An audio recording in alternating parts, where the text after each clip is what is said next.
118 آية. بسم الله الرحمن الرحيم. أعوذ بالله من الشيطان الرجيم. قد أفلح المؤمنون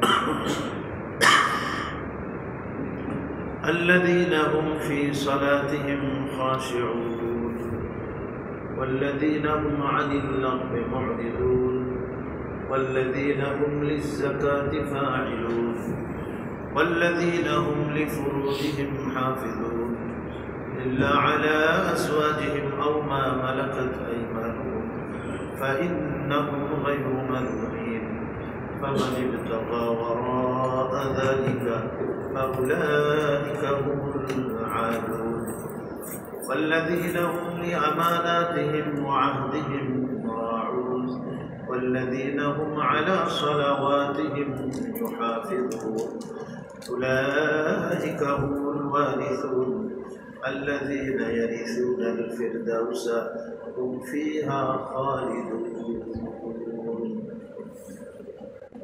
صدق الله مولانا العظيم وصدق رسوله النبي الكريم ونحن على ذلك من الشاهدين والشاكرين والحمد لله رب العالمين.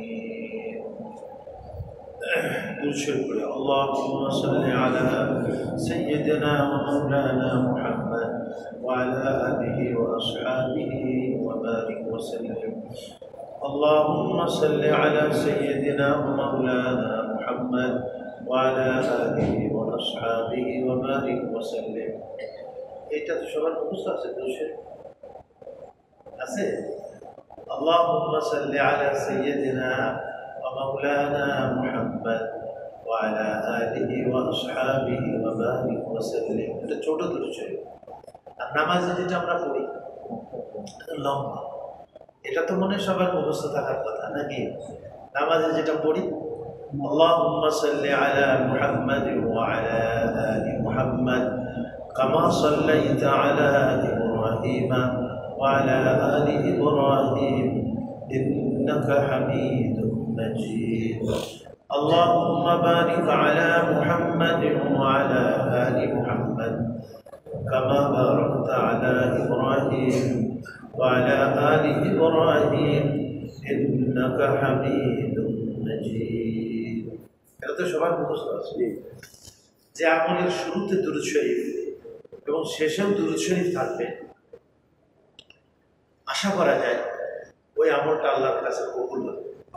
কারণ দুরূদ শরীফ কিন্তু আল্লাহ পাকের কাছে কবুল, তো শুরুতে আর শেষে কবুল করবে আর মাঝখানেরটা আল্লাহ নিক্ষেপ করে বাইরে ফেলে দেবে, এরকমের তো মনে হয় আল্লাহ পাকের শান না।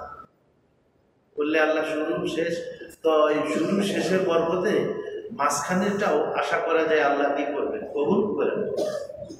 যেন মসজিদে ঢোকার সময় দুরূদ শরীফ, বের হওয়ার সময় কি পড়তে হবে? বাসাতে যখন প্রবেশ করি তখনও দুরূদ শরীফ, আর বাসার থেকে যখন বের হই তখনও দুরূদ শরীফ। অফিসে আমাদের যত কাজ আছে, হ্যাঁ, সাধারণভাবে শুরুতে দুরূদ শরীফ পড়ে না, আমি কোরআন শরীফ পড়তেছি তাহলে তেলাওয়াত, তো আমি একবার পারি বা তিনবার পারি দুরূদ শরীফ পড়ি। আবার কোরআন শরীফ যখন শেষ করলাম তখনও একটু দুরূদ শরীফ পড়ে দিই। তাহলে আশা করা যায় এই যে কোরআন শরীফ পড়লাম আমি 10 মিনিট হোক, 15 মিনিট, 20 মিনিট বা আধা ঘন্টা, তো আল্লাহ তাআলা আমার এই কোরআন শরীফ তেলাওয়াতকেও কি করে নেবেন? দুরূদ শরীফের বরকতে কবুল করে নেবেন। এই জন্য ওলামায়ে কেরাম বলছেন যে দুরূদ শরীফের এই লেফাফা বলে, এই কি বলে এটা, ইনবলাগ, খাম ইনবলাগ, দুরূদ শরীফের ইনবলাগের মধ্যে তোমরা তোমাদের আমলটা ঢুকাই দাও। এখন যেটা ইনবলাগের মধ্যে যেটা আমরা ঢুকাই দিই চিঠিপত্র বা তারপর আঠা দিয়ে লাগাই দিই, তাহলে আশা করা যায় তো ওটা তো তার কাছে পৌঁছে যাবে। হ্যাঁ, তো দুরূদ শরীফের ইনবলাগের মধ্যে, খামের মধ্যে তোমরা তোমাদের আমলকে ঢুকায় আল্লাহ পাকের কাছে কি করে দাও? ছেড়ে দাও আল্লাহ পাকের কাছে। এই জন্য দুরূদ শরীফ এটা অনেক বড় আমল। আল্লাহ আমাদের সবাইকে তৌফিক দান করেন।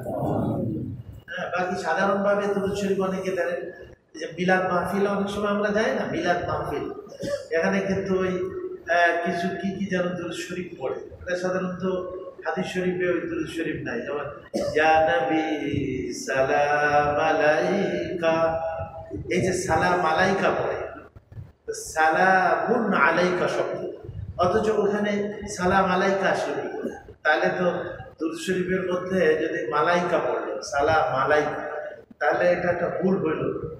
সালামুন আলাইকা, তারপর ইয়া নবীও বলাও তো ঠিক। আল্লাহ বলছেন যে তোমরা আমার নবীকে পরস্পরে যেভাবে একে অপরকে ডাকো, আমার নবীকে ওরকম করে ডাকো। ইয়া নবী মানে হলো হে জনৈক নবী। তা আমাদের নবী কি জনৈক নবী নাকি? হ্যাঁ, আমাদের নবী তো আমাদের প্রিয় নবী হযরত মুহাম্মদ সাল্লাল্লাহু আলাইহি ওয়াসাল্লাম। তাহলে এখানে বলে ইয়া নবী সালাম মালাইকা, এই পড় মালাইকা পড়ে, তাহলে তো বোঝা যায় যে এত তো আমি একটা বললাম, এখানে কিন্তু অনেক এই দুরূদ শরীফের ভিতরে অনেক ভুল আছে। এই জন্য কোরআন এবং হাদিসে বর্ণিত সহিহ দুরূদ শরীফ যা আমাদের নবীজি আমাদেরকে শেখাই গেছে সেগুলি পড়ার আমরা চেষ্টা করি। হ্যাঁ, আর গলত দুরূদ শরীফ যেগুলি আছে, ভুল দুরূদ শরীফ, হয়তো এগুলি আল্লাহর কাছে পৌঁছাবেই না। হ্যাঁ, এই জন্য আমরা সহিহ দুরূদ শরীফ পড়ার কি করব চেষ্টা করব। আল্লাহ পাক আমাদের সবাইকে তৌফিক দান করুন। যাক, এখানে সূরাতুল মুমিনুন মাক্কিয়া, তো এখানে একটা জিনিস, আমি কিন্তু আউযুবিল্লাহ বিসমিল্লাহ পড়ে সূরাটা শুরু করছিলাম। হ্যাঁ, কিন্তু মাঝখানে আমি চিন্তা করলাম যে সূরার নাম, তারপরে এইখানে কত আয়াত আছে, কোথায় সূরাটা নাযিল হয়েছে, এই সবগুলো শুরুতে আসে, ওইটাও একটু বলি। তো মাঝখানে এটা বলে তারপরে কোরআন শরীফ আবার শুরু করতেছি। এই জন্য আমরা অনেক সময় হয় কি কোরআন শরীফ পড়তেছি, মাঝখান দিয়ে হয়তো আমার অন্য কোনো কথাবার্তা বলা হয় না, দ্বিতীয়বার আমি আবার কোরআন শরীফ শুরু করলাম, করতে চাচ্ছি আবার, তো মাঝখানে যেহেতু আমি অন্য কথা বলে ফেলছি, হয়তো কোরআন শরীফ না, সেটা চাই সেটা হাদিস হোক, অন্য দিনই কথা হোক, কত জরুরি কথা হোক, এখন পুনরায় যদি আমি আবার ওখান থেকে শুরু করতে চাই তাহলে আমাকে কি করতে হবে?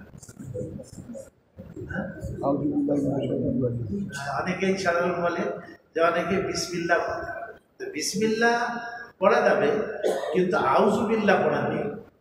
কি পড়া? আউযুবিল্লাহ। তারপরে বিসমিল্লাহ পড়লে পড়েন, না পড়লেও কোনো অসুবিধা নাই, কিন্তু আউযুবিল্লাহ পড়ার নিয়ম।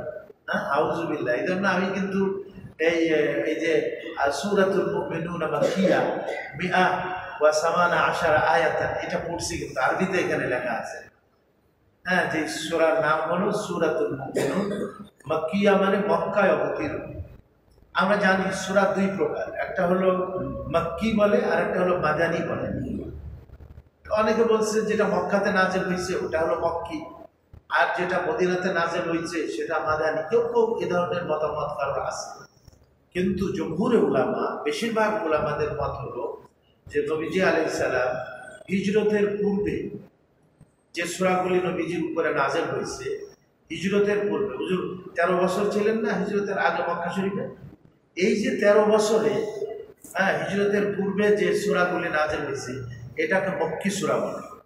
আর হিজরতের পরে মদিনাতে যাওয়ার পরে যে সূরা নাযিল হয়েছে, চাই সেটা মক্কাতে নাযিল হোক, চাই সেটা কি, হুজুর মদিনাতে যাওয়ার পরে আবার মক্কাতে আসছেন না, উমরা করার জন্য আসছেন, মক্কা বিজয়ের সময় আসছেন, তারপরে বিদায় হজের সময় মদিনাতে আসছেন, আরো বিভিন্ন সময় তো মদিনাতে আসতে পারে। হয়তো মদিনাতে নাযিল হয়েছে কিন্তু হিজরতের, সরি, মক্কাতে নাযিল হয়েছে কিন্তু হিজরতের পরে, তাই বলে মক্কাতে নাযিল হয়েছে বলে ওটা মক্কি হবে না, ওটা কি হবে? হিজরতের পরে যে সূরা বা যে আয়াত নাযিল হয়েছে এটাকে মাদানী বলা হয়। আর হিজরতের পূর্বে, হুজুর হিজরতের পরে মদিনা শরীফে কয় বছর ছিলেন? 10 বছরই ধরেন, 10 বছর ছিলেন। তো এই 10 বছরে যে সূরা নাযিল হবে, চাই সেটা মক্কাতে হোক না কেন, ওই সূরাকে মাদানী বলবে। সূরাকে কি বলবে? মাদানী বলবে। হ্যাঁ, আর হিজরতের পূর্বে, হিজরতের পূর্বে 13 বছর হুজুর মক্কা শরীফে ছিলেন। এই সময় আপনার যে সূরা নাযিল হয়েছে, চাই সেটা মক্কার বাইরে হোক, হয়তো হুজুর সফরে মক্কা শরীফের বাইরেও যেতে পারে, সেখানে কি হয়েছে, নাযিল হয়েছে, কিন্তু তারপরে ওই সূরাকে কি বলবে? মক্কি বলবে। এই সূরাতুল মুমিনুন বলছে এখানে। এই সূরাটি হলো মক্কিয়া মানে মক্কাতে নাযিল হয়েছে, মানে হিজরতের পূর্বে নাযিল। কেউ বলছেন যে এইটা এর আগের যে সূরাটা গেছে সূরাতুল হজ, এই সূরার পরপরই এটা নাযিল হয়েছে, মক্কি সূরা, নাম হলো সূরাতুল মুমিনুন। এইখানে মিআত ওয়া সামানি আশারাত আয়াত, 118 আয়াত বিশিষ্ট সূরা, 118 আয়াত বিশিষ্ট এই সূরাটা। তো মুমিনুন নাম হয়েছে সূরা। তো এটা মুমিনুন মানে এখানে মুমিনুন শব্দ কিন্তু এখানে আছে শুরুতে একবারে, কাদ আফলাহাল মুমিনুন, নিশ্চয়ই সফল কাম মুমিন। কিন্তু শুধু মুমিন নয়, মুমিনদের কিছু গুণাবলী আল্লাহ তাআলা এখানে আলোচনা করেছেন, যে এই কয়টা গুণ, বেশ না আটটা গুণ যে সমস্ত মুমিনদের মধ্যে থাকবে সেই সমস্ত মুমিনরা হলো সফল কাম। এই জন্য এই সূরার নামই হয়ে গেছে সূরাতুল মুমিনুন। হযরত ওমর রাদিয়াল্লাহু আনহু বলেছেন যে একদিন আমরা রাসূলের পরিবারে মক্কা শরীফে হিজরতের পূর্বে হুজুরের দরবারে এরকম বসা ছিলাম, যেমন আমরা একসাথে বসছি। তো নবীজি আলাইহিস সালামের উপরে যখন ওহী নাযিল হতো তখন মৌমাছি যখন ভুনভুন করে না, তো ওই রকমের একটা আওয়াজ হয়। তো উনি বলেন যে আমাদের কাছে পরিলক্ষিত হলো যে এরকমের একটা আওয়াজ হইতেছে, আমাদের কানে বাজতেছে। তখন আমরা চিন্তা করলাম নবীজির উপরে ওহী নাযিল হচ্ছে। তো আমরা তখন চিন্তা করলাম যে আমরা একটু অপেক্ষা করি, যে তাজা ওহী, তাজা বার্তা আল্লাহ পাকের, এটা আমরা শুনেই না যাই। এই জন্য আর মজলিস থেকে আমরা উঠলাম না, ওই নাযিল হওয়া পর্যন্ত আমরা ওখানেই বসা থাকলাম। তারপরে রাসূল করিম আলাইহিস সালামের উপর ওহী নাযিল হলো। হুজুর ওহী নাযিল হওয়ার পরে কিবলামুখী হয়ে বসে দোয়া করলেন। কি দোয়া? আল্লাহুম্মা জিদনা ওয়ালা তানকুসনা, হে আল্লাহ তুমি আমাদেরকে বাড়িয়ে দাও, আমাদেরকে কমিয়ে দিও, বাড়িয়ে দাও। জিদনা ওয়ালা তানকুসনা, আল্লাহুম্মা আ'তিনা ওয়ালা তাহরিমনা, ওগো আল্লাহ তুমি আমাদেরকে প্রদান করো তোমার নিয়ামত সমূহ, আর তোমার নিয়ামত থেকে আমাদেরকে বঞ্চিত করো না। ওয়া আ'তিনা ওয়ালা তাহরিমনা, আল্লাহুম্মা আ'থিরনা ওয়ালা তু'থির আলাইনা, আল্লাহ তুমি আমাদেরকে প্রাধান্য দাও, আমাদের উপরে কাফের মুশরিকদেরকে তুমি প্রাধান্য দিও না। কাফের মুশরিকদের উপরে আমাদেরকে প্রাধান্য, আর আমাদের উপরে তাদেরকে তুমি কি প্রাধান্য দিও। আল্লাহুম্মা আনসুরনা ওয়ালা তানসুর আলাইনা, ওগো আল্লাহ তুমি আমাদেরকে সাহায্য করো, আমাদের বিরুদ্ধে তুমি তাদেরকে কি করো না, সাহায্য করো না। ওয়ালা তানসুর আলাইনা, এরকম একটা লম্বা দোয়া, আরো কিছু আছে এটার মধ্যে। তো দোয়া থেকে হুজুর ফারেক ভাই বললেন যে দেখো, এখনই জিবরাইল আমিন আসছিলেন এবং এই আয়াতগুলি নিয়ে নাযিল করলেন, বা আল্লাহ পাকের পক্ষ থেকে নিয়ে আসলেন আয়াতগুলি। তখন নবীজি এই যে আজকে যে পর্যন্ত পড়ছি এই পর্যন্ত হুজুর পড়লেন। এটা হলো আপনার আয়াত পর্যন্ত 10 আয়াত, 10 না 11 নম্বর আয়াত, ছোট আয়াত, 11 নম্বর আয়াত পর্যন্ত হুজুর তেলাওয়াত করে বললেন যে আল্লাহ তাআলা এখনই এই আয়াতগুলি আমার উপরে কি করছেন, নাযিল করছেন। সুবহানাল্লাহ। তো যাক, এখানে এই আপনার মক্কি সূরা সূরাতুল মুমিনুন, কাদ আফলাহা শব্দ, এটা কোরআন শরীফে কিন্তু বিভিন্ন জায়গায় এই শব্দটা বলা হয়েছে। কাদ আফলাহা মান তাযাক্কা, ঈদের জুমার দিন, ঈদের দিন দেখবেন আপনারা মক্কা শরীফে গেলেও মক্কা মদিনার ইমাম সাহেবরা কিন্তু জুমার দিনে এই সূরাটা পড়ে। সূরাতুল আ'লা, কোনটা? সূরাতুল আ'লা, সাব্বিহ ইসমা রাব্বিকাল আ'লা। এই সূরার শেষে আছে কাদ আফলাহা মান তাযাক্কা, যে নিজেকে পরিশুদ্ধ করলো, নিজের অন্তর আত্মাকে ঠিক করলো, পরিশুদ্ধ করে নিল। কাদ আফলাহা, সে নিশ্চয়ই সফল কাম হয়ে গেল, সফল কাম। সূরা আশ-শামস আছে একটা, এই 30 পারার মধ্যে, ওটাও তো 30 পারা যেটা বললাম আল। আর আরেকটা আছে সূরাতুশ শামস, শামস না, ওয়াশ-শামসি ওয়া দুহাহা ওয়াল কমারি ইযা তালাহা ওয়ান নাহারি ইযা জাল্লাহা এর লাস্টে আসছে قد أفلح من زكاها وقد خاب من دساها। যে ব্যক্তি তার নফসকে, তার আত্মাকে পরিশুদ্ধ করলো, নিজের নফসকে ঠিক করে নিল, قد أفلح, সে নিশ্চয়ই সফল কাম হয়ে গেল। আফলাহা শব্দ, কিন্তু আফলাহা যদি একটা ক্রিয়া, ফেল, ভার্ব বলে, এটা ইংলিশে কি বলে, ভার্ব নাকি ক্রিয়াকে কি বলে, ভার্ব। কিন্তু এটার মূল শব্দ যেটা, সেটা হলো ফালাহ। কি বলেন? আজানের মধ্যে মুয়াজ্জিন সাহেব কি বলে? হাইয়া আলাস সালাহ, আসো তোমরা নামাজে, হাইয়া আলাল ফালাহ, আসো তোমরা সফলতা। তাহলে ফালাহ শব্দ বা আফলাহা শব্দ এর অর্থ হলো সফলতা। আর সফলতা কাহাকে বলে? সফলতা বলে বান্দার সমস্ত মুরাদ, তার সমস্ত চাহিদা, তার সমস্ত ইচ্ছা পুরা হওয়া। হ্যাঁ, তার সমস্ত চাহিদা এবং ইচ্ছা পুরা হওয়া, এবং সে যে সমস্ত মুসিবত বা কষ্টের জিনিস, তাকলিফ, এইটা যেন তার কাছে না আসে। হ্যাঁ, তার কষ্টের কোনো জিনিস যেন তাকে স্পর্শ না করে, এবং তার মনের যত চাহিদা আছে সমস্ত চাহিদা পরিপূর্ণ হওয়া, এবং কোনো কষ্ট মুসিবত যেন তাকে স্পর্শ না করে, এটাকে ফালাহ বলে। এটাকে কি বলে? আমরা একটা শব্দে বাংলায় বলি সফলতা, সাকসেস বলি, একটা শব্দ সাকসেস ইংলিশে বলি। আর যে লোকটা সাকসেস পায় তাকে সাকসেসফুল বলি আমরা। এই লোকটা সাকসেসফুল মানে সফল কাম। হ্যাঁ, আর আল্লাহ বলছেন সফলতা। হ্যাঁ, আসলে দেখেন, সফলতা কিন্তু দুনিয়াতে পাওয়াটা মুশকিল। দুনিয়াতে পাওয়াটা কি মুশকিল, কিন্তু কেননা পৃথিবীতে আমাদের সমস্ত চাহিদা এবং আমাদের সমস্ত মুরাদ, সমস্ত ইচ্ছা সব পুরা হবে বলেন না। পৃথিবীর মধ্যে বা চিজ ও আসবাবের মধ্যে এই যোগ্যতাই নাই যে মানুষের সমস্ত চাহিদা পুরা করতে পারবে। আবার কোনো কষ্ট তার স্পর্শ করবে না, এরকমের আছে না। ফিরাউন তো এত বড় বাদশা ছিল, ফিরাউন, তারও তো কষ্ট হয়েছে। তারপরে ধরেন আমাদের দেশ বলে বা পৃথিবীতে একটা মানুষ যতই সুখে শান্তিতে আসুক থাকুক না কেন, কিন্তু তার তো কি হবে, কষ্ট তো আছেই তার।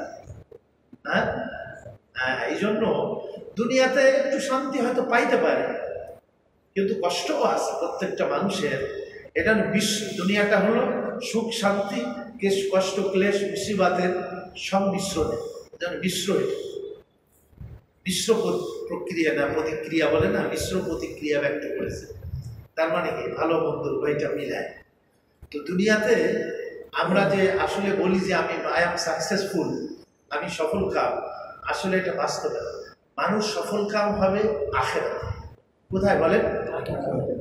এই জন্য আল্লাহ পাক এক আয়াতের মধ্যে বলছেন, কুল্লু নাফসিন যায়িকাতুল মাউত, প্রত্যেকটা মানুষ মৃত্যুর স্বাদ গ্রহণ করবে। এখানে কেউ এমন আছে যে মারা যাবে না? সবাই মারা যাবে।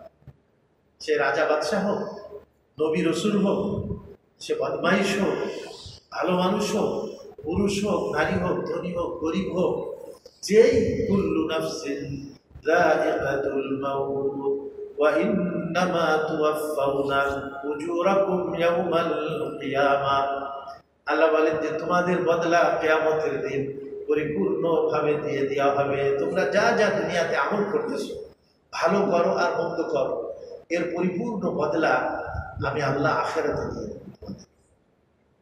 ফামান যুহজিহা আনিন নার, আল্লাহ বলেন যে ব্যক্তি জাহান্নামের আগুন থেকে মুক্তি লাভ করতে সক্ষম হবে, ওয়া উদখিলাল জান্নাতা, জান্নাতে প্রবেশ করতে সক্ষম হবে, ফাকাদ ফাজ, ওই ব্যক্তি হলো সফল কাম, ওই ব্যক্তি হলো কামিয়াব। আসলে কামিয়াবি জাহান্নাম থেকে মুক্তি লাভ করে কেউ যদি জান্নাতে যেতে পারে, এটাই কিন্তু সফলতা।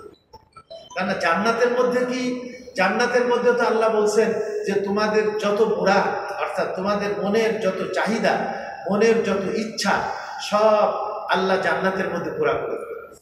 খাইতে মনে চাইবে যে খাবার, এখন তো অনেক খাবার খাইতে মনে চায়, কিন্তু ধরেন পায় না, অথবা সে খাবার প্রস্তুত করতেও তো অনেক সময় লাগে, উপাদানও ঠিক মতো পাওয়া যাবে না।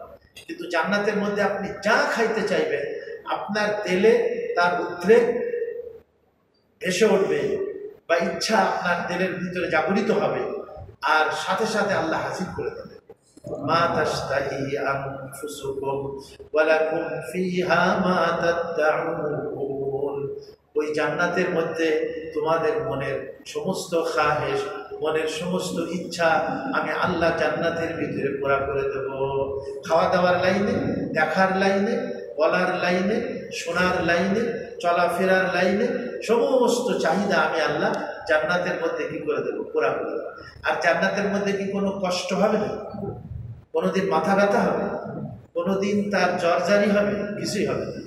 বেহেশতা যাকে আজারে নবাসাত, বেহেশতা যাকে আজারে নবাসাত, কাসে রামা কাসে কারে নবাসাত। জান্নাত এমন জায়গা যেখানে কোনো আজার থাকবে, আজার মানে কষ্ট, যেখানে কোনো কষ্ট থাকবে না, যেখানে কোনো দুঃখ আর মুসিবত আর পেরেশানি সেইখানে থাকবে না। আল্লাহ তাহলে প্রকৃত সফলতা এটা আসলে মানুষ জাহান্নাম থেকে মুক্তি পেয়ে যদি সে জান্নাতে যেতে পারে, এটাই কিন্তু প্রকৃত সফলতা। অথবা দুনিয়াতে আমি বাড়ি গাড়ির মালিক হয়ে গেছি, আমি ধরেন এইখানে অনেক বড় কোনো ক্ষমতা, দেশের প্রেসিডেন্ট হয়ে গেলাম, প্রাইম মিনিস্টার হয়ে গেলাম, আমি সফল কাম হয়ে গেলাম, আমি বাইরের থেকে বড় একটা ডিগ্রি নিয়ে আসলাম, কি এটা কি সফলতা নেই? কবরের মধ্যে গিয়ে যখন প্রশ্ন করবে বলো তো তোমার রবকে, বলে এটা তো আমি জানি না, আমি তো সেই বিলেত গিয়ে সেই ডিগ্রি কীভাবে ডক্টরেট ডিগ্রি অর্জন করা যায় সেই চিন্তায় ছিলাম, আমার রবকে তো আমি চিনি না। বলবে যে তোমার নবীকে, বলো তো তোমার নবীকে, আমার নবীকা, তোমার নবীকে, নবী তো জানি না, নবী কি আমার কে? বলে একজনের বাচ্চাকে জিজ্ঞাসা করেছে নবীকে, তোরা বলে শেখ হাসিনা বলে তবে। ছোট মানুষ তো অনেক কিছু তো বলে। আসলে আমরা তো নবীর সুন্নাতের উপরে যদি আমরা আমল না করি, হ্যাঁ, নবীর সিরাতের উপরে যদি আমরা আমল না করি, তাহলে নবীজির সাথে তো আমাদের ওই রকম পরিচয় হবে না।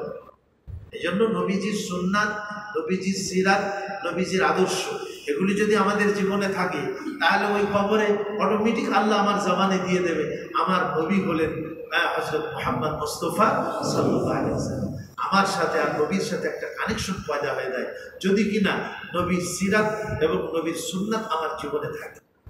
বলে যে আমা দীনুকা, বলো তোমার জীবন ব্যবস্থা কি ছিল?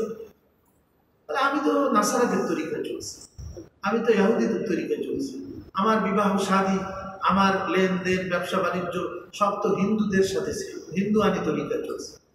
সে কি যে ইসলামকে চর্চা করে নাই তার জীবন, তার আকীদা বিশ্বাস, তার চলাফেরা, ইবাদত বন্দেগী, তার মুআমালা, আচার ব্যবহার, লেনদেন সব কিছুর মধ্যে যদি ইসলাম না থাকে, তাহলে সে কি বলতে পারবে যে আমার জীবন ব্যবস্থা ছিল ইসলাম? বলতে পারবে? সে বলতে পারবে।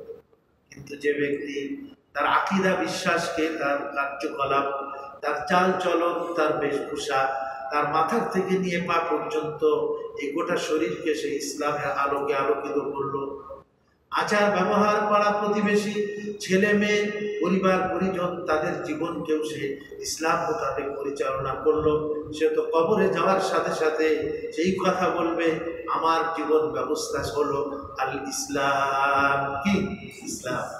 সুবহানাল্লাহ। হ্যাঁ, তো অটোমেটিক সে এরকম কি করবে, আল্লাহ তার জবানে এই কথাগুলি সে কি বলে দিতে পারবে যে যাক। এক নম্বর জিনিস হলো যে কাদ আফলাহাল মুমিনুন, নিশ্চয়ই সফল কাম হলো আল মুমিনুন, ঈমানদার। কাফিরুন নাকি, কাফিররা সফল কাম বলে? সে যত বড়ই টাকা পয়সার দিয়ে, কি আদমানি নাকি একটা নাম আছে, তার ছেলের বিয়ে দিচ্ছে যে কিছুদিন আগে ইন্ডিয়াতে, মানে কত কোটি টাকা বলে সে তার ওই ছেলের বিয়ের মধ্যে ব্যয় করেছে। কি নাম, আদানি নাকি, আদানি না কি নাম, শ্রেষ্ঠ ধনী বলে সে ইন্ডিয়ার মধ্যে। আম্বানি, মুকেশ আম্বানি। তাহলে এই যে আম্বানি, সে তো হিন্দু নাকি, কাফের বা মুশরিক, হ্যাঁ, কিন্তু মুমিনুন। কামিয়াব হতে গেলে সর্বপ্রথম আমাকে মোমেন হতে হবে। কি হতে হবে বলেন? মোমেন। কোনো কাফের, কোনো মুশরিক, কোনো নাসারা, কোনো ইহুদি, সে যত বড়ই হোক না কেন, যত পয়সাওয়ালা হোক না কেন, যত ক্ষমতাবান হোক না কেন, সে কিন্তু কামিয়াব হতে পারবে না। কামিয়াবির প্রথম শর্ত আল্লাহ এখানে দিয়েছেন, আল মুমিনুন। সর্বপ্রথম তুমি তোমার ইমানকে ঠিক করো, ইমানকে কি করো? খাঁটি করো। আল্লাহর সাথে তোমার সম্পর্ককে তুমি মজবুত করো। ইমানের ওই যে 7টা জিনিস আছে, আমরা ইমানে মুফাসসাল বলি এটাকে, না? 7টা ছাড়াও আরো ইমান রাসূল করিম আলাইহিস সালাম আল্লাহ পাকের পক্ষ থেকে যা যা তিনি নিয়ে আসছেন আমাদের জন্য, সবগুলি নির্দ্বিধায় বিশ্বাস করার নাম হলো কি বলেন? ঈমান। কিন্তু ওর মধ্যে ওই 7টা হলো মূল জিনিস, যেটা গায়েবের কথা।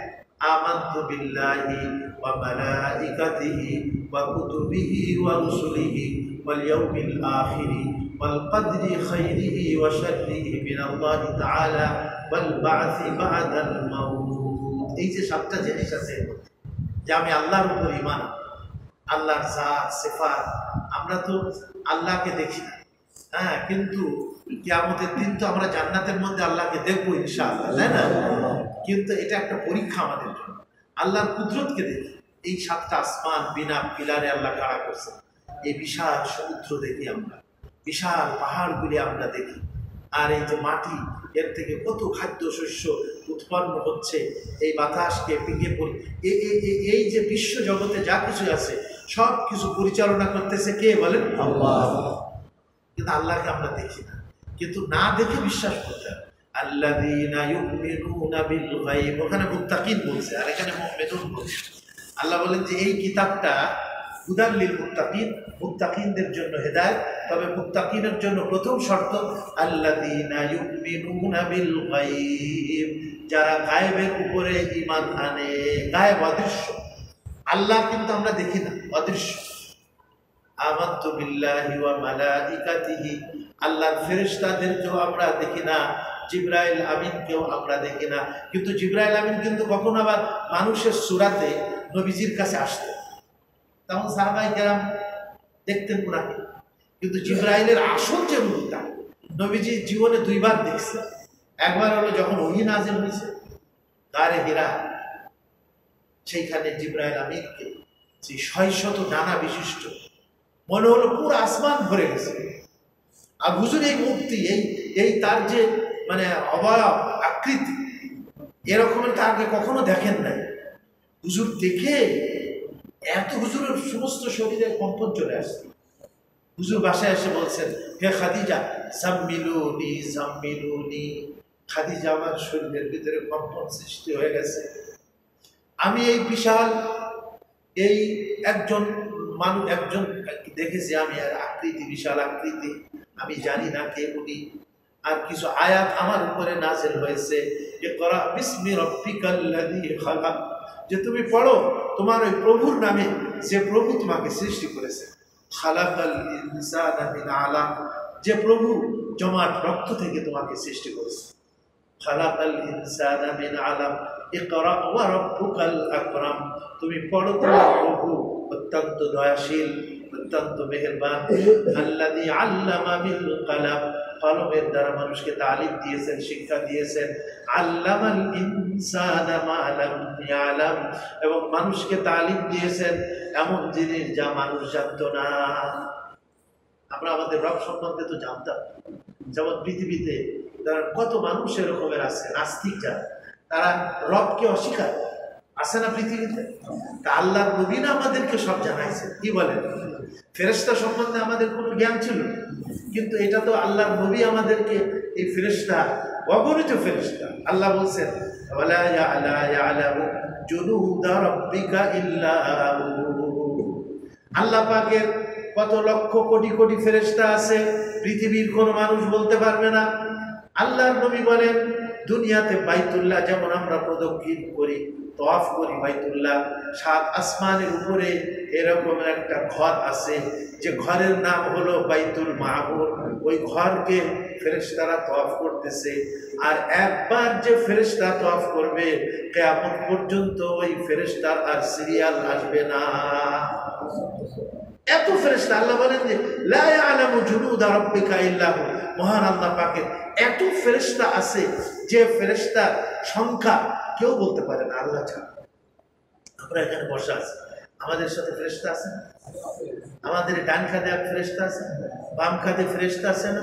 কিরামান কাতিবিনা ইয়ালামুনা মা তাফআলুন।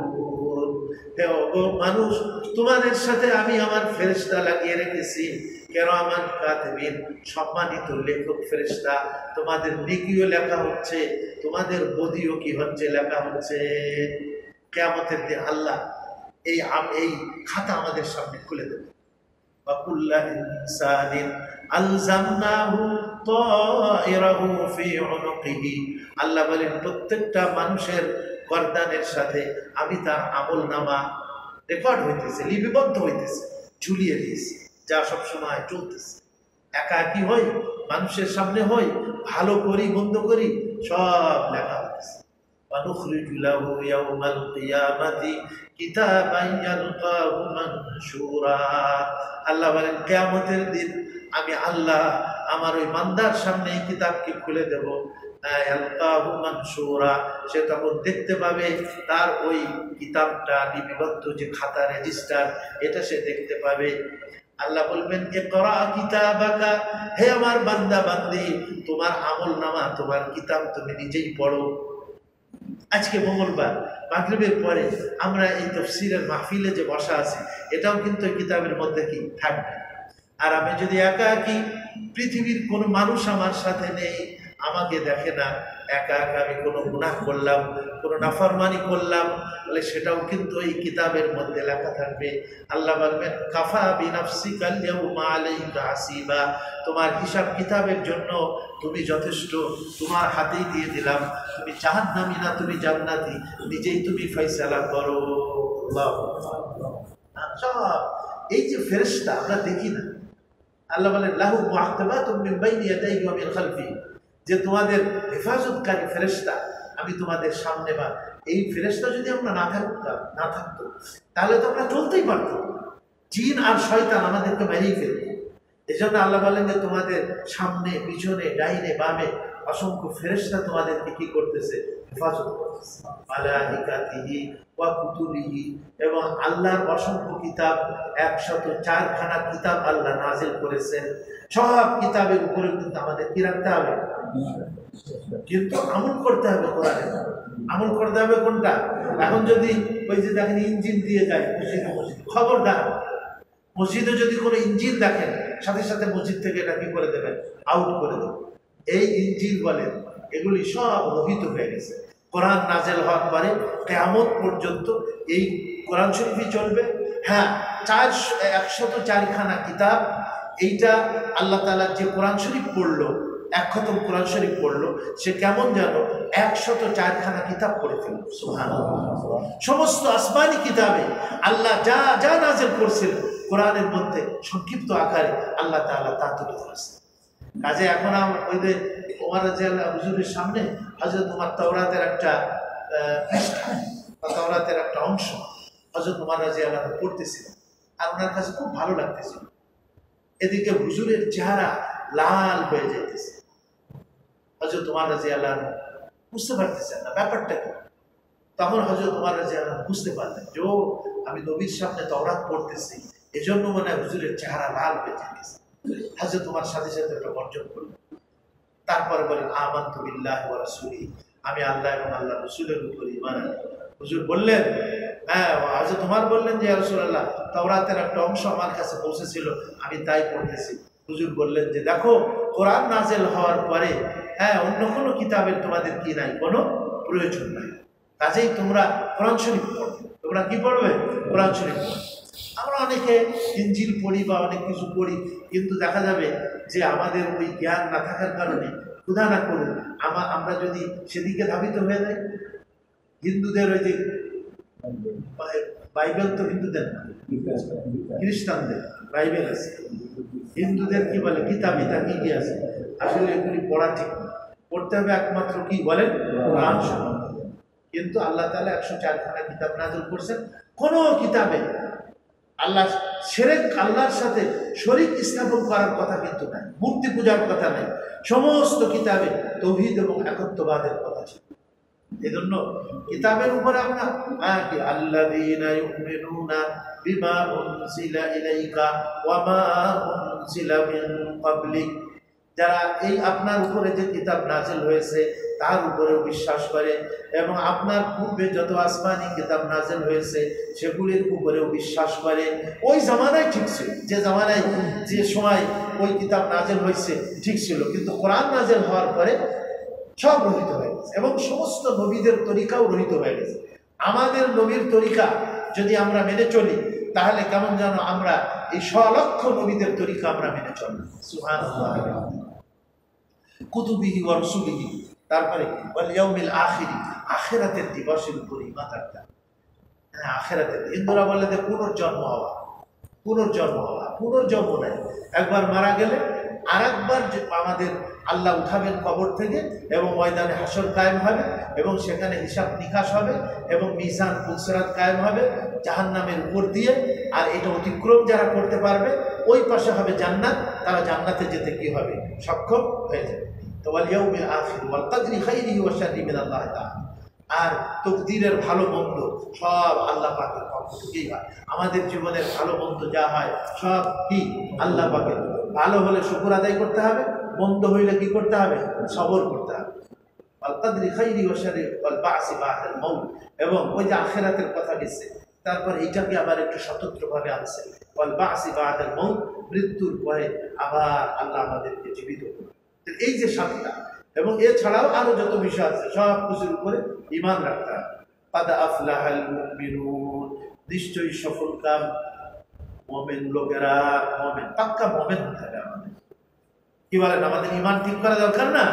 এবং এমন কাজ যার দ্বারা আমাদের ঈমানটা নষ্ট হয়ে যায় সেই সমস্ত কাজ থেকে আমাদেরকে বিরত থাকতে। আকীদার লাইনে অনেকেই ধরেন আমাদের এই যে ধরেন কাদিয়ানী একটা ফেরকা আছে না, দেখেন এদের আকীদা আমাদের পরে আরো নবী, আমাদের নবীর পরে আবার নবী আসতে পারে। কিন্তু এটা কি আল্লাহ কোরআনে বলছেন খাতামুন নাবিয়্যিন, আমাদের নবী স্পষ্ট করে বলছেন আনা খাতামুন নাবিয়্যিন, আমি নবীদের শেষ, লা নবিয়্যা বাদি, আমার পরে আর কোনো নবী আসবে না। কাজে কাদিয়ানীরা, গোলাম আহমদ কাদিয়ানী, ব্রিটিশরা একে খারাপ করছে। এদেশের মুসলমানরা ব্রিটিশের বিরুদ্ধে যখন আন্দোলন করে, জিহাদের ডাক যখন দেয়, তখন একে প্রচুর টাকা দিয়ে, এ কিন্তু আলেম ছিল, এই লোকটা কিন্তু আলেম ছিল, গোলাম আহমদ আরবি টারবি জানতো ভালো, হ্যাঁ, এবং অন্যান্য বিভিন্ন নলেজ তার মধ্যে ছিল। কিন্তু এর ব্রেনকে তারা টাকা দিয়ে কিনে নিয়েছে এবং বলছে তো তুমি বলবা যে আমার উপরে ওহী নাযিল হয়। তো ওহী নাযিল হইতে গেলে তো নবী পাঠাবে কি? হ্যাঁ, আমার উপরে ওহী নাযিল হয়েছে কি যে ইংরেজদের বিরুদ্ধে যুদ্ধ করা হারাম, কি না? অথচ এই দেশের লক্ষ লক্ষ আলেমরা ব্রিটিশের বিরুদ্ধে যুদ্ধ করতেছিল না। আর এদের মার্কাজ কিন্তু ওই লন্ডনে। কোথায় এদের মার্কাজ?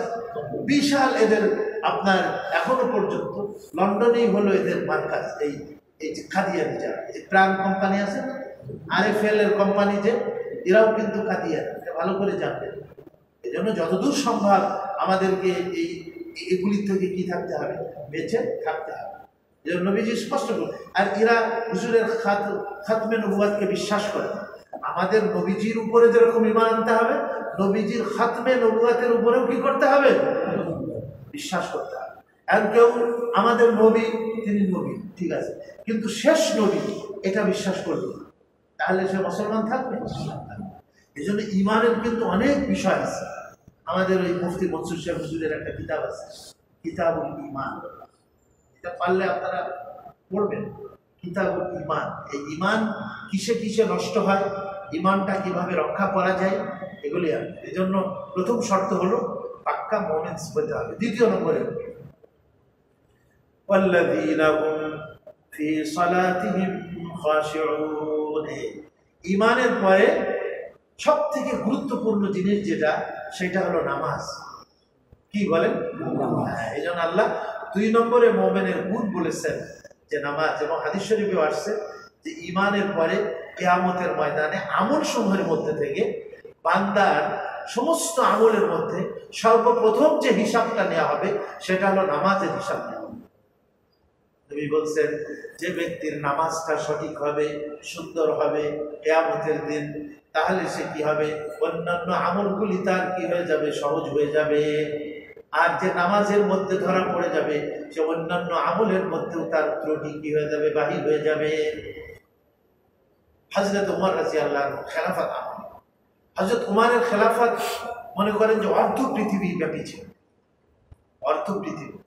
বর্তমানে যে দেশগুলি আছে এর 15-20টা দেশ মিলাইলে যে একটা বিশাল রাজত্ব হয়, হযরত উমর রাদিয়াল্লাহু আনহু একাই এই রকমের বিশাল রাজত্বের উনি শাসক ছিলেন। কিন্তু হযরত উমর রাদিয়াল্লাহু আনহু আল্লাহর ভয়ে কাঁদতেন আর বলতেন এই কথা, ফুরাত নদীর কিনারায় যদি একটা কুকুরও না খেয়ে মারা যায়, তাহলে কিয়ামতের দিন আল্লাহ জিজ্ঞেস করবে, হে উমর, তোর শাসন আমলে আমার একটা মখলুক, একটা কুকুর, সে না খেয়ে মারা গেছে, আর তুই তো জবাব দে। যেন হযরত উমর রাদিয়াল্লাহু আনহু রাত্রেবেলায় ঘুরতেন, দেখতেন যে আমার শাসন আমলে দেশের পাবলিক কি অবস্থায় আছে। আর এখন তো আমরা শাসন ক্ষমতায় গেলে নিজের পকেট ভারী করার চিন্তা করি, আর ওনারা জীবনকে উজাড় করে দেখেন। হযরত উমর বাদশাহ হয়েও ওই যে ইসলামের প্রাথমিক অবস্থায় যে রকমের কষ্ট আর ক্লেশ, খাওয়া দাওয়ার লাইনে, কাপড় চোপড়ের লাইনে, খেলাফতের কারণে বিলকুল পরিবর্তন হয়নি। ওনাদের জিন্দেগি যেমন ইসলামের প্রাথমিক অবস্থায় ছিল, শাসন ক্ষমতায় আসার পরেও ওনাদের জিন্দেগি কি ছিল, এরকমের ছিল। তারা হুজুরের খলিফা ছিলেন। খলিফা মানে ইস্তালাভিষ, নবীজির জামানায় যে রকমের ছিল ওনারা ওই রকমেরই ছিল। পরবর্তীকালে যখন রাজা বাদশাদের মধ্যে বিলাসিতা চলে আসছে, হ্যাঁ, এবং তারা ইসলাম থেকে দূরে সরে গেছে, তখন না ধীরে ধীরে পতন আসছে মুসলমান। হযরত উমর রাদিয়াল্লাহু আনহু তার শাসন আমলে আছে না গভর্নর, এক একটা এলাকার যিনি দায়িত্বশীল তাকে তো গভর্নর বলা হয়। এখন ধরেন প্রধানমন্ত্রী বা প্রেসিডেন্ট, এরকম এক একটা দেশ 15-20টা দেশ মিলাইলে যে বিশাল রাজত্ব হবে, ওই রকমের রাজত্বের গভর্নরদের কাছে হযরত উমর চিঠি লিখলেন। কি চিঠি লিখলেন? গভর্নররা মনে করে যে আমার অফিসিয়াল দাপ্তরিক কাজ এইটাই বেশি গুরুত্বপূর্ণ। অফিসিয়াল কাজ, যারা আমরা অফিস করি, যারা আমরা সরকারি দপ্তর চালাই, আমরা মনে করি যে পাবলিকের সেবা করা এটাই মনে হয় সব থেকে বড় কাজ। সেবা করতে গিয়ে যদি নামাজ নষ্ট করে দেয়, যা নামাজ কাজা হয়ে যায়, কিন্তু আমার অফিসের কাজ যেন নষ্ট না হয়, আমার দেশের কাজ যেন, দেশের সেবামূলক কাজ যেন নষ্ট না হয়। হযরত উমর রাদিয়াল্লাহু আনহু এই চিন্তার মূল উৎপাদন করলেন। উনি বললেন, দেখো হে গভর্নর, আমার যত গভর্নর আছে সবার কাছে উনি চিঠি লিখলেন, ইন্না আহাম্মা উমুরিকুম আসসালাহ ইন্দি, আমার কাছে তোমাদের যত কাজ আছে গভর্নর, সমস্ত কাজের মধ্যে সব থেকে গুরুত্বপূর্ণ কাজ হলো নামাজ। সবথেকে গুরুত্বপূর্ণ কাজ কি? নামাজ। মান হাফিজাহা ওয়া হাফাজা আলাইহা হাফিজা লিদ্দীনিহি। হযরত উমর বললেন ওই চিঠির মধ্যে, যে ব্যক্তি নামাজকে যথাযথভাবে হেফাজত করবে, সংরক্ষণ করবে, সে তার দিনদারিকে কি করতে পারবে? হেফাজত করতে পারবে। ওমান দাইয়াহা ফাহুয়া লিমা সাওয়াহা আদিয়াউ। যে নামাজকে ধ্বংস করবে, নামাজকে নষ্ট করবে, সে অন্যান্য কাজকেও কি করবে? নষ্ট করবে। এই জন্য আল্লাহ কোরআনে পাকের মধ্যে বলছেন, নামাজ এমন একটা আমল, যে আমলে মানুষ যদি যত্নবান হয়, তাহলে এই নামাজ তাকে সমস্ত রকমের অশ্লীল, বেহায়াই, হারাম, অবৈধ কাজকর্ম থেকে নামাজ তাকে কি ফেরাবে। ইন্নাস সালাতা তানহা আনিল ফাহশাই ওয়াল মুনকার। নিশ্চয় নামাজ তোমাদেরকে অন্যায় এবং অশ্লীল কাজ থেকে ফিরাবে। কি এজন্য ঈমানের পরে আল্লাহ তাআলা এখানে আল্লাযীনা হুম ফি সালাতিহিম খাশিউন, শুধু নামাজ পড়লেই হবে না। আল্লাহ একটা শব্দ বলছেন খাশিউন, খুশু থেকে শব্দটা আসছে। এখানে দুইটা শব্দ আসছে, একটা হলো খুশু আর একটা হলো খুজু, দুইটা শব্দ। খুশু এর সম্পর্ক দিলের সাথে, অন্তরের সাথে অন্তরটাকে আল্লাহর দিকে ঝুঁকায় নামাজ পড়তে। আমাদের অন্তরে নামাজে দাঁড়াইলে, ওই যে একজন নামাজে দাঁড়াইছিল, এখন ঈশার সময় সারাদিন কয়টা তার দোকান ছিল, 4টা নাকি তার দোকান ছিল, আর ইমাম সাহেবের বলে ভুল হয়ে গেছে, আর 3 রাকাতে নামাজ পড়ে সালাম ফেরাই দিচ্ছে। এখন মুসল্লিদের মধ্যে ঝামেলা বেঁধে গেছে যে 4 রাকাত পড়াইলো না 3 রাকাত পড়াইলো। আর ওই লোকটা বলতেছে যে হুজুর আমি ফয়সালা করে দিতে পারি যে কয় রাকাত হয়েছে। বলে কি? বলে হুজুর 3 রাকাত হয়েছে। বলে কেন তুমি এটা কিভাবে বলতেছো? বলে আমার 4টা দোকান আছে, আমি একটা সংক্ষিপ্ত হিসাব করি, এক রাকাতে এক একটা দোকানের হিসাব করি। আজকে 3টা দোকানের হিসাব হয়েছে, আর একটা দোকানের হিসাব বাকি রয়ে গেছে, তো 3 রাকাতই হয়েছে। চিন্তা করেন যে নামাজের কি দশা আমাদের, যে তো এই নামাজের মধ্যে আমরা আমাদের দিলে থাকে দোকান, নামাজের মধ্যে আমাদের দিলে থাকে পরিবার পরিজন। নামাজের আল্লাহ বলছেন যে না, তেল মন লাগিয়ে তুমি নামাজ পড়ো। কাদা আফলাহাল মুমিনুন, নিশ্চয়ই মুমিনগণ কামিয়াব হবেন, সফল কাম হবেন। তারা তারা আল্লাযীনা হুম ফি সালাতিহিম খাশিউন, যারা তাদের নামাজের মধ্যে তেল মন লাগিয়ে নামাজ পড়ে। আরেকটা হলো খুশু। খুশু মানে শরীরের অঙ্গ প্রত্যঙ্গকেও আল্লাহর সামনে ঝুঁকাইতে হবে। একজন লোক নামাজের মধ্যে বারবার দাঁড়িয়ে হাঁটতেছে, দাঁড়িয়ে, হ্যাঁ, তো নামাজের পরে হুজুর তারে ডাকলেন, বললেন যে কি বাবা তুমি তো দাঁড়িয়ে হাঁটতেছো। হ্যাঁ, তো হুজুর বললেন যে তার দিলে যদি খুশু থাকতো তাহলে তার হাতের মধ্যেও স্থিরতা থাকে। খুশু স্থিরতা বলা যেতে পারে। খুশু যারা নামাজের ভিতরে স্থির, তাদের মনও স্থির। খুশু খুদুর, তাদের অঙ্গ প্রত্যঙ্গ স্থির। নামাজের মধ্যে অনেকে এই চোখের কোনা দিয়ে দেখে, কি দেখে না?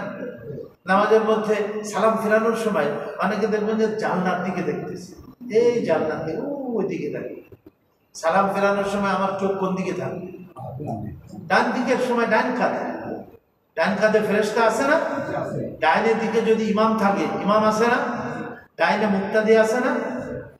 এই নিয়ত করবে যে আমি ডাইনে ফেরেশতাকে সালাম দিতেছি, আসসালামু আলাইকুম ওয়া রাহমাতুল্লাহ। ইমাম যদি আমার ডাইনে থাকে, আমি ইমামকে সালাম দিতেছি। ডাইনের দিকে মুসল্লি আছে, তাদেরকে আমি কি করতেছি? সালাম দিতেছি। এই 3 শ্রেণী। বাঁ দিকে যখন সালাম ফেরাবো, ওই বাম জানলার দিকে আমি দেখবো না, বাম কাঁধের দিকে দেখবো। বামে যে সমস্ত মুসল্লি আছে তাদের নিয়ত করব, বামে ইমাম সাহেব থাকলে নিয়ত করব, বাঁ দিকে ফেরেশতারা আছে তাদের নিয়ত করব। ঠিক। চোখ যখন দাঁড়ানো অবস্থায়, তখন চোখটা কোথায় থাকবে বলেন? সিজদার জায়গায়। রুকুর মধ্যে আপনার চোখটা কোথায় থাকবে? পায়ের পাতার উপরে, আলা জাহরিল কাদামাইন, 2 পায়ের পিঠের উপরে নজরটা থাকবে। যে নামাজের মধ্যে তার চোখের হেফাজত করবে, নামাজের বাইরেও আল্লাহ চাইতো সে তার চোখের কি করতে পারবে? হেফাজত করতে পারবে। এই চোখের দ্বারা নামাজের ভিতরে খুশু পয়দা হবে। একজন লোক হুজুরের সময় হুজুরের সামনে নামাজ পড়তে, হুজুর দেখছে তাকে, নবীজি আলাইহিস সালাম, তো তার নামাজে ওই রুকুর থেকে সোজা হয়ে দাঁড়ায়, প্রথম সিজদার থেকে উঠে সোজা হয়ে বসেন। রুকুর থেকে কেউ যদি সোজা হয়ে না দাঁড়ায়, পাকা থাকা অবস্থায় সিজদায় চলে যায়। প্রথম সিজদার থেকে সে যদি সোজা হয়ে না বসে আবার পাকা থাকা অবস্থায় সে যদি দ্বিতীয় সিজদা করে, তার নামাজ হবে বলেন? এটা বলে কওমা। রুকুর থেকে সোজা হয়ে দাঁড়াইতে হবে, সামিআ আল্লাহু লিমান হামিদা। মুক্তাদিরা বলবে রব্বানা লাকাল হামদ। আর যদি একা একা নামাজ পড়ে, সে বলবে সামিআ আল্লাহু লিমান হামিদা রব্বানা লাকাল হামদ। হ্যাঁ, একা একা নামাজ পড়ার সময় আপনি লম্বাটা করতে পারেন, হামদান কাসীরান তাইয়িবান মুবারাকান ফীহি বলতে পারেন। হ্যাঁ, যদি ইমাম সাহেব দেখেন যে একটু হয়তো লম্বা করছে, সময় পান, বলতে পারেন। আর যদি এটা তো হলো দোয়া, তো হ্যাঁ, কিন্তু ইমাম সাহেবের ইত্তেবা করা হলো আমার ওয়াজিব। আর ইমাম সাহেব সোজা হয়েছে ঠিক আছে, কিন্তু অত বেশি সময় আপনাকে দেয়নি, রুকুতে সিজদায় চলে গেছে, তাহলে তো আপনাকে তো সিজদায় যাইতে হবে। হাতে আপনি রব্বানা লাকাল হামদ বলতে পারছেন, হামদান কাসীরান তাইয়িবান মুবারাকান। এই যে যত লম্বা লম্বা দোয়া নামাজে আসছে সব কিন্তু একা একা নফল নামাজের মধ্যে, তাহাজ্জুদের মধ্যে আপনি পড়েন। হ্যাঁ, আর নবীজি ফরজ নামাজ সংক্ষেপ একটু ছোট করতে বলছে ফরজ নামাজ। হ্যাঁ, কেননা অনেকে মুসিবত জায়গা থাকে, অনেকে রুগী থাকে, অনেকে মাজুর থাকে বিভিন্ন রকমের। তো একজন বলে ইমামতি করতো, সেই ঈশার নামাজে সূরা বাকারা 2.5 পারা, সূরা বাকারা কতটুকু 2.5 পারা শুরু করে দিয়েছে। তা 2.5 পারায় এদিকে মুসল্লি তো সব ভাগা কি হয়ে গেছে, শুরু হয়ে গেছে। নবীজির কাছে গিয়ে বলছে, ইয়া রাসূলুল্লাহ, আপনি এমন ইমাম সাহেব দিয়েছেন আমাদের যে সূরা বাকারা শেষই হইতেছে না। এখন এতক্ষণ তো আমরা কাজকর্ম করি, আমরা সারাদিন শ্রান্ত থাকি, এই সূরা বাকারা 2.5 পারা পর্যন্ত এটা পড়া কি আমার সম্ভব? হুজুর তাকে ডেকে বললেন যে খবরদার তুমি সংক্ষেপে পড়ো। কি সাব্বিহ ইসমা রাব্বিকাল আ'লা, হাল আতাকা হাদিসুল গাশিয়া, এই যে সূরা বুরুজের পরে যে সূরাটা আছে তার এখান থেকে নিয়ে সূরা বাইয়ানা, ইদা জুলজিলাতের আগ পর্যন্ত এই যে সূরাগুলি পড়ো, আর অন্য কোথাও থেকে পড়লে এই পরিমাণটা পড়ো। ঈশার নামাজ আর আসর নামাজ, ফজরের নামাজে হুজুর বলছেন সূরা হুজরাত 26 পারা, ওখান থেকে শুরু করে নিয়ে সূরা বুরুজ পর্যন্ত এই যে সূরাগুলি আছে এইটা পড়বে। আর অন্য ভিতর থেকে পড়লে এই পরিমাণ পড়লো ফজর আর জোহরে। বাকি উলামায়ে কেরাম বলছে জোহরে এত লম্বা না পড়েও যদি ওই আসর এবং ঈশার কেরাত জোহরে পড়ে তাহলে এটার দ্বারাও কি হয়ে যাবে, সুন্নাত আদায়। জোহর তো আমরা কেরাত শুনি না কি? এত ফজরের মতো এত লম্বা কেরাত যদি শুনতে পাইতেছি না, তাহলে না জানি মুসল্লির আবার নামাজ টামাজ দিয়ে আবার ভেঙে টেকে যায়। এই জন্য উলামারা বলছে যে জোহরের নামাজেও যদি আওসাতে মুফাসসাল বলা হয়, এটা এই যে ঈশা আর আসরের যে কেরাতটা আছে, এই আওসাতে মুফাসসাল থেকেও যদি কেউ জোহরের নামাজে পড়ে তো এটার দ্বারাও তার সুন্নাত কি হয়ে যাবে, আদায় হয়ে যাবে। আর ফজরে তেওয়ালে মুফাসসাল একটু লম্বা পড়ে, আসর আর ঈশা। আর মাগরিবে বলছেন হুজুর ইজা জুলজিলাত থেকে নিয়ে আপনার এই নাস পর্যন্ত, এটাকে বলে কেসারে মুফাসসাল। কি বলে এটাকে? কেসারে মুফাসসাল থেকে তুমি পড়ো। আর অন্য জায়গার থেকে পড়লেও এই সূরাগুলি ছোট ছোট সূরা, এগুলি তোমরা কি করবা, পড়বা। যাক, কওমানা আছে তা না, সে জলসা আছে না, নামাজের সে ইতমিনান, নামাজের ভিতরে প্রত্যেক রকমে স্থিরতা অবলম্বন করা, এটা ওয়াজিব, কিছুই নাই। আসে হুজুর তাকে ডাকলেন, হ্যাঁ, তারপরে বললেন যে কি করলেন, বললেন ইয়া রাসূলুল্লাহ আমি নামাজ পড়তেছি। তো হুজুর সাল্লাল্লাহু আলাইহি ওয়াসাল্লাম বললেন যে ইরজি ফাসাল্লি ফাইন্নাকা লাম তুসাল্লি, যাও ফিরে যাও আবার নামাজ পড়ো। হুজুর আসলে একবারে ইচ্ছা করলে সংশোধন করতে পারতেন, কিন্তু 3 বার সে আবার ওই দ্বিতীয়বারও গিয়ে ওই কায়দায় পড়ছে নামাজ, ঢপাঢপ। গ্রামে আছে না ঢপাঢপ পড়ে। এক হাদিসে আসছে যে তোমরা এই যে মোরগে যেরকম আদার টাদার খায় না মুরগিতে, ওই রকম নামাজ তোমরা পড়িও না, ওই নামাজ আল্লাহর দরবারে কি হবে না, কবুল হবে না। বলে হুজুর সেটা কি? বলে আসরের নামাজ সে পড়ে না, অপেক্ষা করতে থাকে। তারপরে সূর্য যখন একেবারে লাল হয়ে যায়, যখন চোখের দৃষ্টিটা স্থির হয়, সূর্যের তীব্রতা যখন থাকে, সূর্যের দিকে আমরা তাকাইতে পারি না, কিন্তু যখন লাল হয়ে যায় তখন তো আমরা কি তাকাইতে পারি। বলে ওই সময় যায় নামাজ পড়তে, যে কয়েক ঠকর মারে আবার সে কি করে দেয়, উঠে দেয়। বলে এই রকমের নামাজ তুমি কি পড়বা না, এরকমের। তো যাই হোক, ওই লোক যখন দ্বিতীয়বারও হুজুর তাকে দেখলেন এরকম করতেছে, তারপরে হুজুর তাকে বললেন, আর প্রতিবারই আসে সে বলতেছে যে লাস্টে গিয়ে বলছে যে ইয়া রাসূলুল্লাহ আপনি আমাকে শিখাই দেন নামাজটা কিভাবে পড়তে হবে। হুজুর তখন বলছে তুমি এইভাবে দাঁড়াবে, হ্যাঁ এইভাবে রুকু করবে, এবার সিজদা করবে, রুকুর থেকে এইভাবে স্থির হবে, সিজদার থেকে এভাবে বসে স্থির হবে। যাই হোক, পুরা নামাজটা নবীজি তাকে কি করলেন, শিক্ষা দিলেন। তাহলে নামাজ যেন তেন ভাবে পড়লে কি চলবে নাকি? হ্যাঁ, এই নামাজের ভিতরে আমার দিল মনও স্থির করতে হবে। আবার আমার এই যে সিজদায় যখন আমরা যাই তখন পাটা অনেকের কিন্তু সোজা থাকে না, পাটা আঙ্গুলগুলি ভেঙে চাপ দিয়ে কেবলার দিকে একটু দিয়ে, যদি কোনো ওজন না থাকে তাহলে একটু জমিনের উপরে একটু চাপ দেবে, আঙ্গুলের উপরে চাপ দিয়ে আঙ্গুলের মাথাটা যেন কেবলার দিকে থাকে। আর সব আঙ্গুল তো সম্ভব না। কনিষ্ঠ আঙ্গুল কি সম্ভব নাকি? কনিষ্ঠ আঙ্গুল তো একটু জমিন থেকে উঁচুই হয়ে থাকে, ওটা খাটো না। আর বাকি যে কয়টা জমিনের সঙ্গে লাগানো থাকে সেইগুলির উপরে হালকা চাপ দেবে। অনেকে দেখা যাবে, আপনি খেয়াল করলে দেখবেন যে সিজদার মধ্যে 2 পা জমিন থেকে উঁচু হয়ে গেছে। পুরা সিজদার মধ্যে যদি কারোর জমিনের সাথে পা না লাগে, যদি উঁচু হয়ে থাকে, তাহলে তার সিজদা সহি হবে? কমসে কম আল্লাহু আকবার, সুবহানাল্লাহ, সুবহানাল্লাহ, এই যে 3 বার তাসবিহ পড়তে যতক্ষণ লাগে, এটাকে একটা রকম বলা হয়। 1 রকম পরিমাণ তার ওই 2 পা জমিনের সঙ্গে লাগাইতে হবে। বাকি পুরা সিজদার মধ্যেই লাগানো থাকবে, কিন্তু এতটুকু যদি লেগে যায় তাহলে তার সিজদার ফরজিয়াতটা কি হয়ে যাবে? আদায় হয়ে যাবে। অনেকে দেখা যায় কপাল লাগাইছে, নাক লাগায় না, যদিও তার সিজদা হয়ে যাবে, কিন্তু এটা নাক না লাগানোর কারণে তার মাকরু হয়ে যাবে। কি হয়ে যাবে বলেন? এই জন্য সিজদার মধ্যে কপালও লাগাইতে হবে, আবার কি নাকও লাগাইতে হবে। আর হাতের আঙ্গুলগুলি মিলানো থাকবে, সোজা কেবলার দিকে থাকবে। কনুই টনুই এগুলি সব জমিন থেকে, হাঁটু থেকে, এই বাহুটা পাঁজর থেকে সম্পূর্ণ আলাদা থাকবে। মনে হলো ছোট একটা ছাগলের বাচ্চা যদি এদিক ওদিকে চলে যাইতে চায়, তাহলে পারবে না, সিজদায় রুকু আর রকম করতে। তাহলে নামাজের প্রত্যেকটা রকম এটা আমাদের শেখা দরকার কিনা? কি বলে? হ্যাঁ, তা আল্লাহ তাআলা কি বলছেন?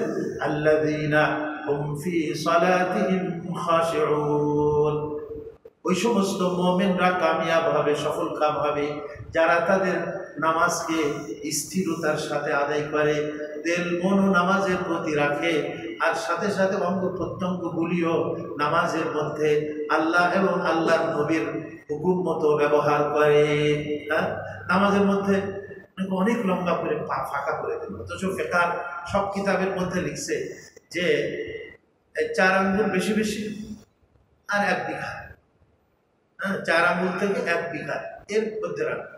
একজনের পায়ের সাথে আর একজনের পা লাগাই দিতে হবে, এটা জরুরি না। পায়ের মধ্যে উঁচু, পা আমি খাটো করতেছি, আর ও পা মনে ফাঁক করতেই আছে, ফাঁক করতেই আছে। হ্যাঁ, তো এই যে নামাজের মধ্যে মিলায় দাঁড়াইতে হবে, ঠিক আছে, হ্যাঁ, কিন্তু তাই বলে একজনের পা আর একজনের সঙ্গে একেবারে পুরোপুরি লাগাই দিতে হবে, একজনের কাঁধ আর একজনের কাঁধের সঙ্গে লাগাই দিতে হবে, শব্দগুলি আসছে হাদিসে, কিন্তু আসলে এইটার উদ্দেশ্য একটা লোক খাটো ধরে আর একটা লোক আমার থেকেও চলা। তাহলে এইখানে এই দুইজনের কাঁধ কি জীবনে একসাথে মিলানো কি আপনার সম্ভব হবে? ও তো আধা হাত নিচে একজনের কাঁধ পড়ে রয়েছে, আর ও তো লম্বা, এর কাঁধ তো আধা হাত উপরে, তাহলে কিভাবে মিলবে? কাঁধের সাথে মিলাই দেবো, ওটা যেরকম হবে না। তা এখন কথা হলো যে হ্যাঁ, এতটুকু জায়গা মাঝখানে না রাখা যে আর একটা লোক সেখানে কি করতে পারে, ঢুকে পড়তে পারে। এই জন্য যথাসম্ভব মিলে দাঁড়ানোর কি করতে হবে? চেষ্টা করতে হবে। পা সোজা করে রাখতে হবে। হাত যখন আমরা নামাজের মধ্যে উঠাই, তখন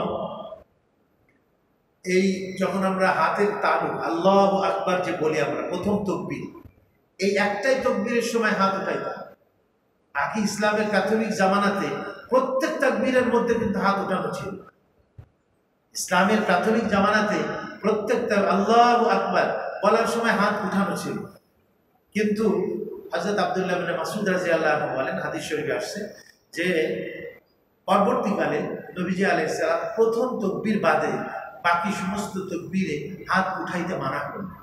মুসলিম শরীফের হাদিসে আসছে, তোমাদের কি হলো, ঘোড়ার লেজের মতো তোমরা বারবার হাত এরকম উঠাইতেছো, ঘোড়ার লেজের মতো বারবার হাত উঠাইতেছো। একবার হাত উঠাইতে, হ্যাঁ এককালে ছিল, কিন্তু ওইটা অনেক কিছুই তো সংস্কার হয়েছে। কি সংস্কার হয়েছে না? অনেক কিছুই তো সংস্কার হয়েছে। তো নবীজি আলাইহিস সালামের শেষের যে আমলগুলি, সেটা আমাদের জন্য দলিল। কি বলেন? নবীজি আলাইহিস সালামের জীবনের শেষের যে আমলগুলি, সেই আমলগুলি আমাদের জন্য কি হবে? দলিল হবে। তো হাত আমরা উঠাবো। তো হাত উঠানোর সময় এই কানের লতি আর বৃদ্ধাঙ্গুলের মাথা এই বরাবর হবে, স্পর্শ করেন আর না করেন, কিন্তু এই বরাবর। স্পর্শ করলে ভালো, না করলেও কোনো সমস্যা নেই। অনেকে এই পর্যন্ত উঠাই, অনেকে হালকা একটু, হ্যাঁ এরকম উঠাই না। এই কানের লতি বরাবর থাকবে বৃদ্ধাঙ্গুলের মাথা, আর হাতের তালু কোন দিকে থাকবে? নাকি আসমানের দিকে? হাতের তালু কেবলার দিকে থাকবে, আর আঙ্গুলগুলা ইচ্ছাকৃত ফাঁকাও থাকবে না, আবার ইচ্ছাকৃত কি থাকবে না, মেলানো থাকবে না। তা হাতের আঙ্গুলের অবস্থান এর আগেও বলা হয়েছে যে রুকুর মধ্যে ছড়াবে, ধরতে হবে হাঁটু এরকম, আর সিজদার মধ্যে মিলান। আর বাকি যত অবস্থা আছে, আত্তাহিয়াত হোক অথবা হাত উঠানো হোক, হাতের আঙ্গুলগুলি স্বাভাবিক অবস্থায় ছেড়ে দেবে, ইচ্ছাকৃত ছড়ানোও না, আবার ইচ্ছাকৃত কি না, মেলাও না।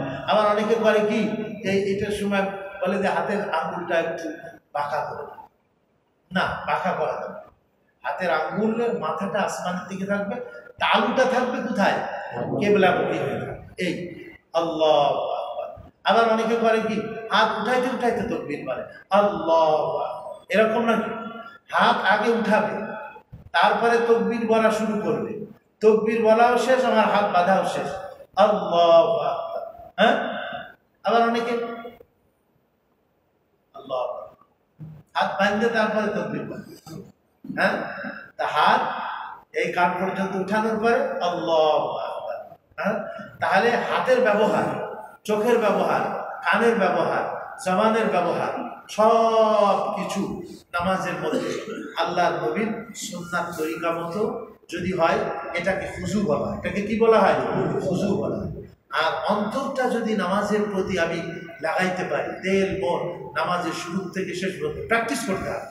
অর্থাৎ নফল নামাজের মধ্যে আমরা প্র্যাকটিস করবো, দু রাকাত নামাজ পড়ে পড়ে আমরা যদি প্র্যাকটিস করি যে ঠিক আছে, প্রথম 2 রাকাত পড়লাম, একটু বাহিরে চলে গেল মন, হ্যাঁ, আবার 2 রাকাত পড়লাম, আবার প্র্যাকটিস করলাম যে পুরা নামাজের মধ্যে আমার দিল মনটা নামাজের মধ্যে লাগানোর জন্য, আমি লাগিয়ে রাখার জন্য আমি চেষ্টা করি।